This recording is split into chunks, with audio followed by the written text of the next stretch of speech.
Hello everybody and welcome back to the second shelf.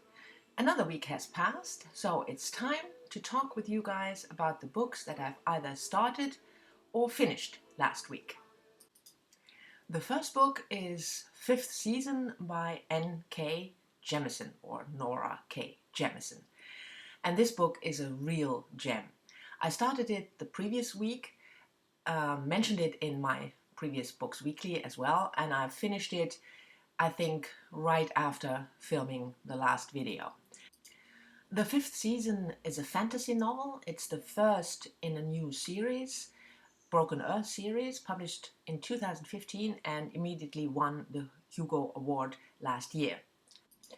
The book is situated in a very strange and very beautiful world called The Stillness, which is kind of a joke almost, because the world is really not still, but always shattered by earthquakes, volcano outbreaks, shifts in the plates, tectonic plates and stuff like that. But anyway, it's called The Stillness. And the world building by Jemisin is just amazing, especially because she is able to slowly build this new world, giving just enough information so that you can carry on without ever using info dumps to describe the world. The main characters, three women, are a specific species, quote unquote, in this world, and that is a species who is able to control the world's tectonic plates. So they can shift the plates, they can either still volcanoes or cause volcanoes. And these three women, the story of these three women is told throughout the book. In the beginning, you don't really know how these three characters combine, how they relate to each other, and the twist and turns how they relate. It's so intelligently done that you are just amazed when you reach the end of the novel. My only problem is, I mentioned this before, it's the first in a series and it ends with a cliffhanger. The second in the series, The Obelisk Gate, came out this year, and although I really enjoyed the fifth season and I want to know what happens next, it's this thing with me in series, so I'm not sure whether I will carry on reading the whole series. But nevertheless, if you like reading fantasy, intelligent fantasy with beautiful world building, you should definitely check out the fifth season. The second book I read last week was Ragnarok by A.S. Byatt.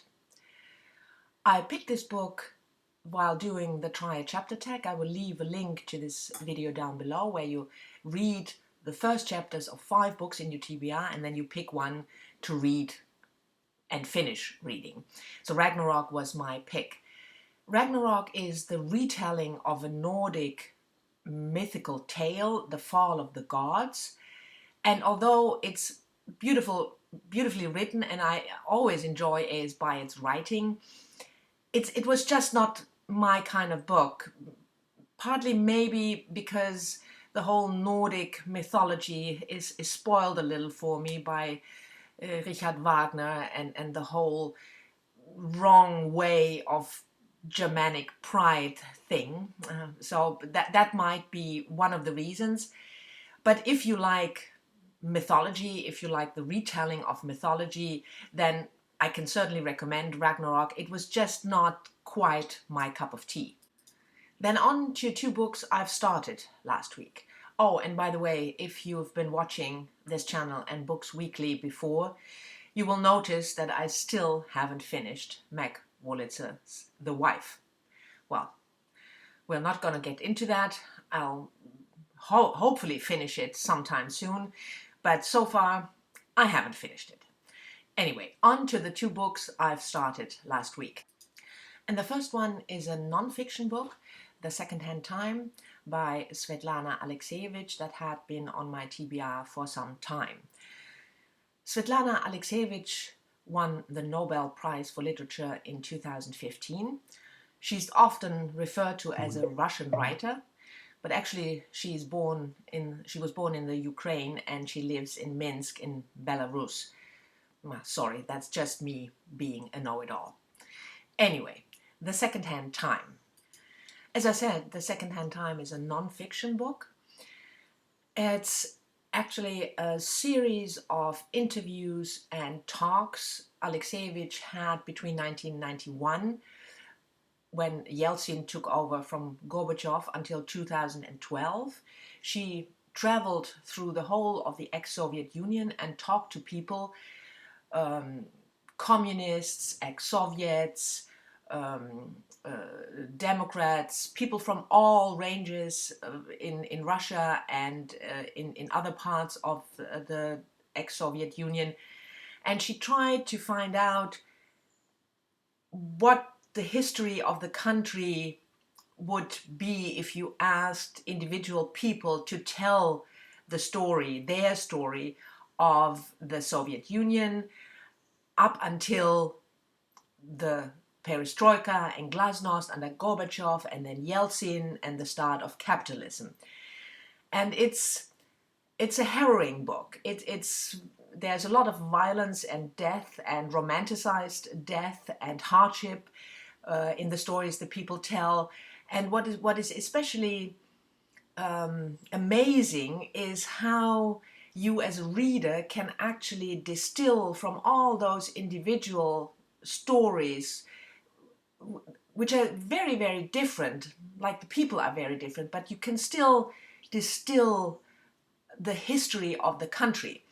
So this is a wonderful read. I'm halfway through, and I'm reading this as a buddy read along with Victoria and Agnes and Michael. I will leave links to their wonderful BookTube channels down below. You should check them out if you haven't yet. And we will read this in the course of September, so I'm sure I will come back to this book once I've finished it. The second book I've started last week is In the Language of Miracles by Rajia Hassib.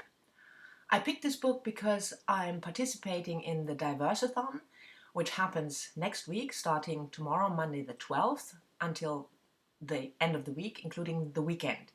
It's hosted by four lovely booktubers, Joss, Monica, Whitney and Christina.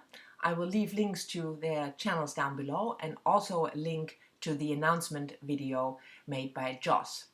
The Diversathon is a reaction to a booktube video that was posted, I think, a little over a week or 10 days ago, in which this booktuber not only questioned whether diversity is important in books, but ended up in a more or less racist rant about the white race being diminished, and if you want diversity in books, it actually means that you don't want to have more white people in books.